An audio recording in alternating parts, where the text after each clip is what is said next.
Bonjour à tous, nous voici pour nos amis Gémeaux pour des détails en fait sur la deuxième semaine de mars, soit la semaine du 7 mars.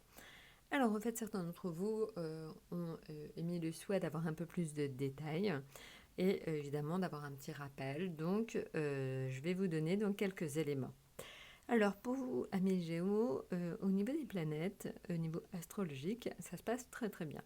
C'est-à-dire que vous avez la chance d'avoir et Mercure, et Vénus, et Mars. Mars notamment qui arrive le 6 mars, en Verseau.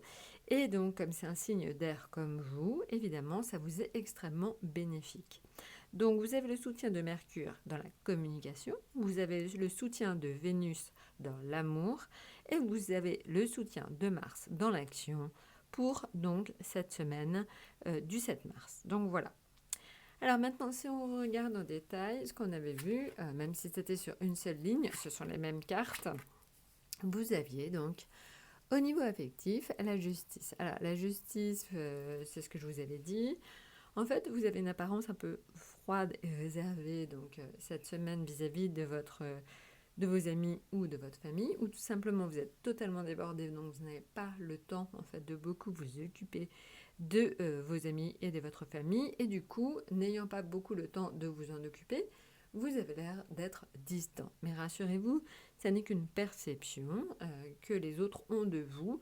Je pense que c'est lié à peut-être un surcroît d'activité. Donc voilà, donc on vous juge certainement un peu froid et réservé, mais donc encore une fois, je pense que ça n'est pas tout à fait lié à vous, c'est lié au contexte qui ne vous permet pas forcément d'être peut-être aussi proche d'eux que d'habitude. Donc voilà, donc ça c'est au niveau affectif. Maintenant, en ce qui concerne le niveau financier, on l'avait vu, on était sur l'empereur. Alors l'empereur en fait indique des embellies financières, donc ça peut être quelqu'un tout simplement qui vous apporte son soutien. Et souvenez-vous aussi, je vous avais dit dans la finance, ça peut être aussi le symbole de placement important et de grande envergure. Donc si vous travaillez dans la finance, ça peut être le moyen justement de faire en fait fructifier votre argent ou fructifier l'argent que vous placez. Mais en tout cas, donc l'empereur, c'est vraiment les projets de grande envergure. Donc c'est important, c'est les grandes sociétés, c'est une évolution. Donc vraiment, il y a quelque chose d'extrêmement porteur dans les finances avec l'empereur. Voilà.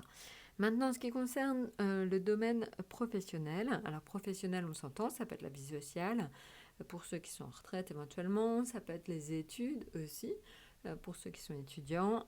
Globalement, donc, que vous ayez un travail ou que vous soyez en recherche ou que donc voilà, vous y soyez étudiant ou en retraite, le monde indique en fait des déplacements ou l'étranger. Alors, ça peut être des déplacements en rapport avec l'étranger, des déplacements à l'étranger, des déplacements liés à une société étrangère. Donc, pensez-y, vous aurez forcément un lien qui va se créer avec l'un et ou l'autre de ces deux paramètres.